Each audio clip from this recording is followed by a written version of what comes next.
Livro As Aparições do Deus da Glória, Pedro Dong, capítulo 6. Tema desta semana, o Evangelho da Glória. Meta de hoje, leitura das páginas 92 a 96. Introduzidos na Boa Oliveira. E esse serviço a Deus, sem impedimento algum, somente é possível porque Ele nos enxertou na Boa Oliveira. Em Romanos 11 lemos: e se forem santas as primícias das massas, igualmente o será a sua totalidade. Se for santa a raiz, também os ramos o serão. Se, porém, alguns dos ramos forem quebrados, e tu, sendo oliveira brava, foste enxertada em meio deles, e te tornastes participantes da raiz e da seiva da oliveira. Versículos do 16 ao 17. Deus enxertou a nós, ramos da oliveira brava, na oliveira boa, para podermos desfrutar da raiz e da seiva santa. Estávamos no oliveira, cuja raiz era raivosa e teimosa. Era a raiz do velho homem, conforme o próprio Paulo deixou registrado no capítulo 7 de Romanos. Porventura ignorais, irmãos, pois fala aos que conhecem a lei, que a lei tem domínio sobre o homem toda a sua vida? Ora, a mulher casada está ligada pela lei ao marido enquanto ele vive, mas se o mesmo morrer, desobrigada ficará da lei conjugal, de sorte que será considerada adúltera se vivendo ainda o marido unir-se com outro homem. Porém, se morrer o marido, estará livre da lei e não será adúltera se contrair novas núpcias. Assim, meus irmãos, também vós morrestes relativamente à lei por meio do corpo de Cristo, para pertencerdes a outros, a saber, aquele que ressuscitou dentre os mortos, a fim de que frutifiquemos para Deus. Porque, quando vivimos segundo a carne, as paixões pecaminosas postas em realce pela lei operavam em nossos membros, a fim de frutificarem para a morte. Agora, porém, libertados da lei, estamos mortos para aquilo a que estávamos sujeitos, de modo que servimos em novidade de espírito e não da caducidade da letra. Versículos do 1 ao 6. Ou seja, tínhamos um marido que nos fazia pecar por meio de ações e reações carnais, o que gerava, por consequência, morte espiritual. Mas devido à rejeição do povo judeu, alguns ramos dessa oliveira foram cortados e houve a oportunidade de entrarem nessa rica seiva divina. O Senhor nos cortou da oliveira brava e nos enxertou na oliveira boa. A raiz santa está nos sustentando. É a raiz que infunde a seiva santa de Deus. Estamos sendo santificados dia após dia. Há um renovo diário em nossa mente. Pensávamos de um jeito e tínhamos certos conceitos a respeito da própria Bíblia. No entanto, pela revelação da palavra profética, obtemos luz da parte de Deus e somos transformados e conformados à imagem de Cristo. Por fim, Deus nos glorificará, como está escrito. Por isso não desanimamos, pelo contrário, mesmo que o nosso homem exterior se corrompa, contudo o nosso homem interior se renova de dia em dia, porque a nossa leve e momentânea tribulação produz para nós eterno peso de glória acima de toda comparação. Não atentando nós nas coisas que se veem, mas nas que se não veem, porque as que se veem são temporais, e as que se não veem são eternas. 2 Coríntios capítulo 4, versículo do 16 ao 18. Do lado do homem exterior, há o desgaste da corrupção, mas no aspecto interior temos a renovação.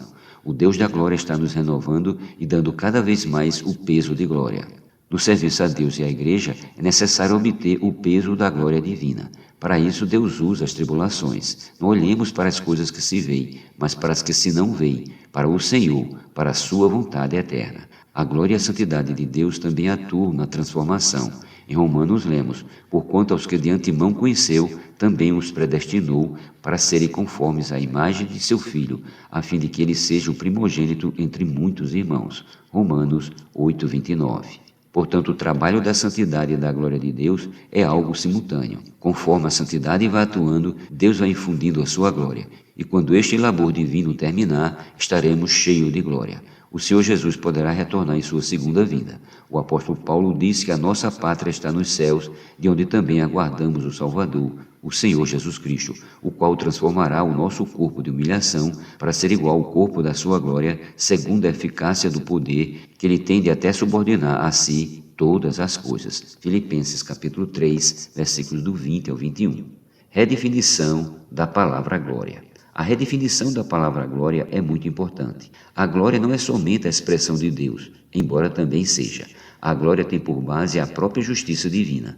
O apóstolo afirma: porque para mim tenho por certo que os sofrimentos do tempo presente não podem ser comparados com a glória a ser revelada em nós. A ardente expectativa da criação aguarda a revelação dos filhos de Deus, pois a criação está sujeita à vaidade, não voluntariamente, mas por causa daquele que a sujeitou, na esperança de que a própria criação será redimida do cativeiro da corrupção para a liberdade da glória dos filhos de Deus. Romanos capítulo 8, versículos do 18 ao 20. O sofrimento do tempo presente não deve ser comparado com o peso da glória que será revelada em nós. A glória liberta todas as coisas, ela liberta até mesmo a criação do cativeiro da corrupção. Logo também é capaz de nos libertar de tudo o que nos prende. A glória liberta. Temos as primícias do Espírito em nosso íntimo e aguardamos a filiação, a redenção do nosso corpo. Versículo 23. Nesse contexto é muito importante a palavra revelação. A glória é a revelação do próprio ser de Deus, de sua natureza e caráter.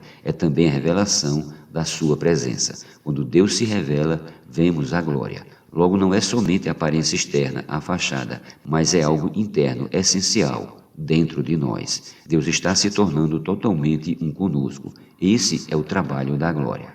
A oração de Jesus em João 17. No capítulo 17 do Evangelho de João, lemos trechos importantíssimos a respeito do que é realmente glorificar a Deus. Jesus orou ao Pai que na terra consumou a obra que lhe foi confiada. João 17:4. Embora esteja certo, entendemos às vezes que glorificar a Deus é apenas falar, proclamar glória a Deus. Glorificar é mais do que isso. Glorificar a Deus é realizar a sua obra, é fazer a sua vontade. O apóstolo João ainda deixou registrado: ora, todas as minhas coisas são tuas, e as tuas coisas são minhas, e nele eu sou glorificado.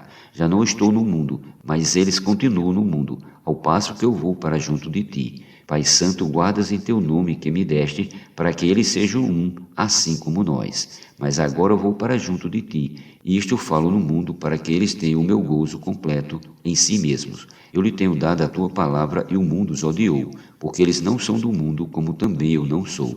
Assim como tu me enviaste ao mundo, também eu os enviei ao mundo. E a favor deles eu me santifico a mim mesmo, para que eles também sejam santificados na verdade. Não rogo somente por estes, mas também por aqueles que vieram a crer em mim por intermédio da sua palavra, a fim de que todos sejam um, e como és tu, ó Pai, em mim e eu em ti, também sejam ele em nós, para que o mundo creia que tu me enviaste. Eu lhes tenho transmitido a glória que me tens dado, para que sejam um, como nós o somos, eu neles e tu em mim, a fim de que sejam aperfeiçoados na unidade, para que o mundo conheça que tu me enviastes e os amastes como também amastes a mim. Versículos do 10 ao 11, do 13 ao 14 e do 18 ao 23. Jesus não enviou somente os discípulos, mas a todos nós. Que oração profunda! Jesus nos transmitiu a sua glória, a glória de Deus. E essa glória tem um objetivo final: tornar-nos um, assim como o Filho e o Pai são um. Essa unidade é essencial, é a unidade final do trabalhar de Deus em seu povo, é o trabalhar da glória de Deus. Essa unidade final torna-nos totalmente inseparáveis de Deus. Neste universo seremos uma só entidade com Deus, exceto na deidade, no aspecto de ser adorado, evidentemente. Só Deus deve ser adorado. Fora isso, Deus e o seu povo, por meio do trabalhar da glória divina, serão totalmente um. Onde o Senhor está, nós estaremos também. João 14:3. Jesus, o Filho, estava no Pai, e o objetivo da sua morte e ressurreição era nos levar para dentro do Pai. Dessa maneira, estaremos unidos para sempre com o Senhor.